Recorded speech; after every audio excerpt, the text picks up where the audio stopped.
Hey guys and girls, Nathan here from the Binvested headquarters. Today, I want to talk about everything you need to know about debt. Right?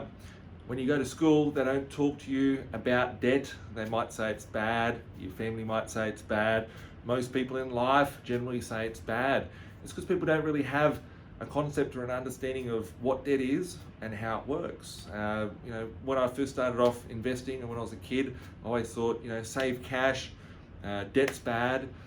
All those sorts of things. And what I realize nowadays is that debt is viewed as leverage of whatever. So if we look at any business, we look at any nation around the world, we look at all organizations and basically every company in the stock market, they all have leverage, generally using debt. Basically, if you could buy something for $1,000, or you could go and get 10 times that amount, you could buy 10 times the amount of something. When you couple and your understanding of knowing how debt works, and then understand how inflation works, and understand how the currencies that we use work, you'll actually realize that debt is actually a good thing. Our money that we use nowadays is very different than what it was back in the past. You used to get paid large interest rates on your money if you put it into the bank account or whatever the case may be. Today you get paid nothing. In some places you actually have to pay to have your money in the bank for them to store it. Money is debt. It's printed out via central banks around the world, and money is debt and debt is money. So when you realize what debt is and how it works, you can use it to your advantage. People out there talk about good debt versus bad debt, and there is two different types of debt. Good debt is one, in my opinion, in my view, where you have a cash flow coming in. So if you're getting debt and you're getting a cash flow, then you can use that cash flow to pay for that debt and service the debt levels. So for example, you go and buy a property for $200,000 and you've got a 4% interest rate on that. That's $8,000 per year worth of costs that it'll cost to hold that debt. If you are getting $300 per week, $300 per week times 52 weeks is $15,600. That means you've got $15,600 coming in and $8,000 a year going out. Looking at that, you'd have about a $7,500 sort of buffer there to pay some holding costs and whatever, and the remainder goes in your pocket, and that's extra income. If you're out there buying a car on debt and you're physically having to pay that debt yourself, well then, that's bad debt. If you're out there buying something that's depreciating in value, then that's bad debt. So basically, if you're buying something that's appreciating in value and it has a cash flow, then it's a good debt. If it doesn't have cash flow, it could be a good debt or a bad debt, but if it's deflating in value instead of going up in value, then it's a bad debt. So you want to ideally look for something that's going up in value and getting inflated away, as well as it having a cash flow to be able to service the repayments and the holding costs of that debt. So there is two types of debt. I'm very cautious of that. A lot of people go out there and they get student loans and all those sorts of things. I even think that's a bad debt because you are having to pay for that debt yourself. So if you can get someone else to pay for it, great, and it's not coming from your perspective. Debt traps to avoid. I actually feel like there's two elements to this as well. Some people get over leveraged, some people are too under leveraged. So what I mean by that is that if you're too over leveraged, then your cash flow won't keep up to your debt. Your debt's growing quicker than your assets that you're holding with that debt can actually catch up to, then that could cause a bit of a debt trap for you. If you have too much cash, and this is something I see all too often, is people not having the right knowledge of how money works and how the value of their money is, and actually have too much cash, and then it's actually losing the purchasing value of their money. So that's why debt and currency creation and understanding of how money works is very crucial. And here at B.Invested, I keep trying to teach people on the importance of how money works, and then you can understand more about how debt works. So looking at the debt traps, some people do have too much debt and are too over leveraged, and the inflation of their asset and the cash flow won't grow up enough, and some people are too under leveraged. How do you pay off your debt is another very common question that people ask us. It's very important to have a debt strategy. So for me, I have clear strategies of how I'm going to acquire the debt, but then also how I want to pay that debt off. And for me, I see that looking at currency, I look at inflation as my biggest friend for when it comes to debt, because you can pay off today's debt with tomorrow's dollar, which is an inflated or devalued currency that you're using. So it's easy to pay off that debt.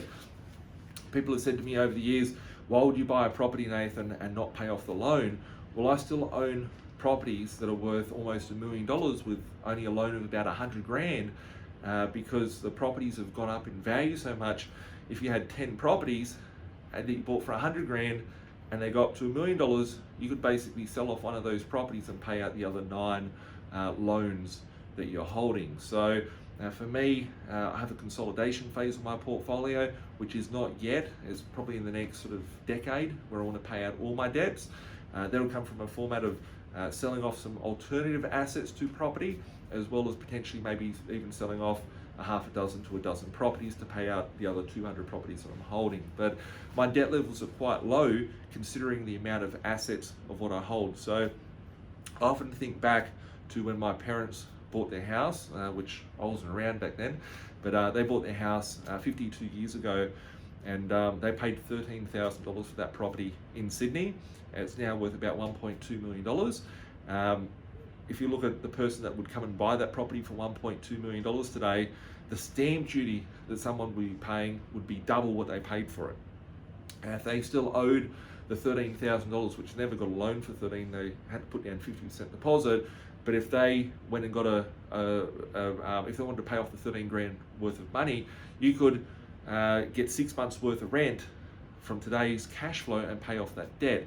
So debt becomes irrelevant with inflation. So you want to be paying off that debt. If you've got the cash flow, as I said before, and if you've got the cash flow that's coming in to service the debt, and then inflation pushes the value of the asset up, and it also boosts up the value of that cash flow that's coming in, it gives you more options there to pay off that debt.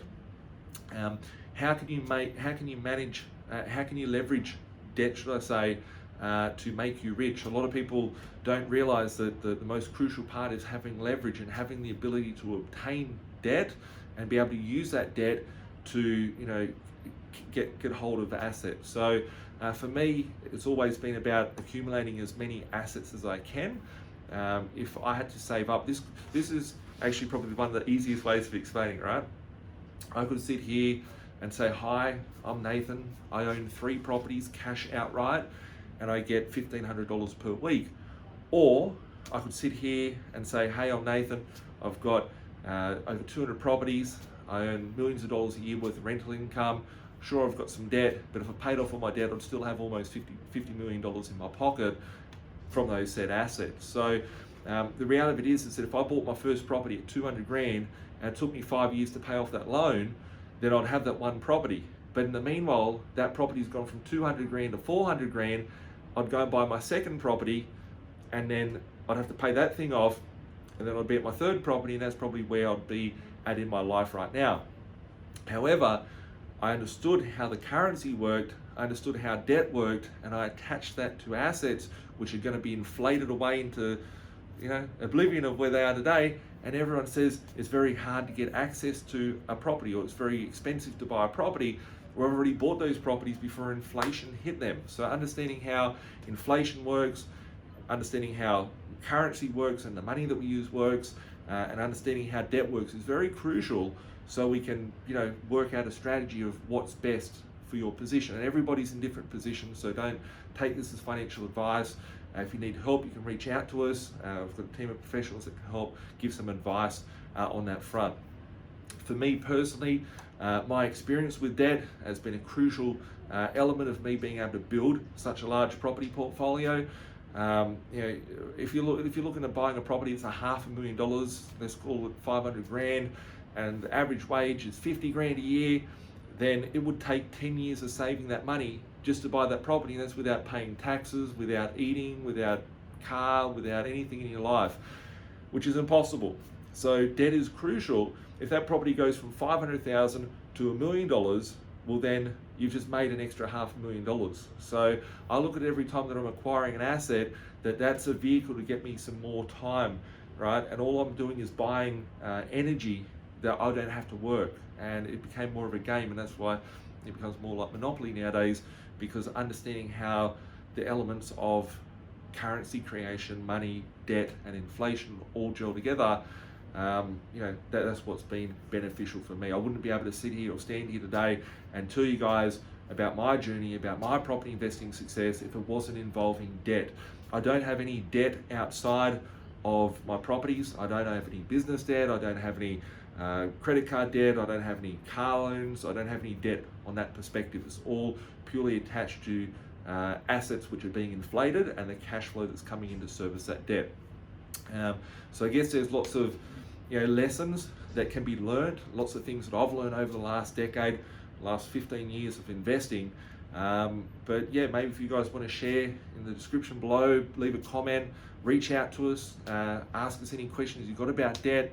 You can call us 1300-367-925 or send us an email at admin@binvested.com.au. Thanks for watching, guys. Stay safe, keep being awesome, and remembering debt can be your friend. It's my favorite friend. If anyone wants to lend me money, I'll happily take it and buy more and more assets which will produce more cash flow and increase my net worth position. Because ultimately, at the end of the day, one thing I can see from today to when I was younger and didn't understand debt so much is that poor people will sell their time and want to be able, they'll focus on how much time they can sell of their own energy and look at how much they can save on things. But being on the other side of the spectrum, which is how much cash flow have I got coming through and what is my net worth position looking like. So I'm constantly wanting to know, how can I increase my net worth?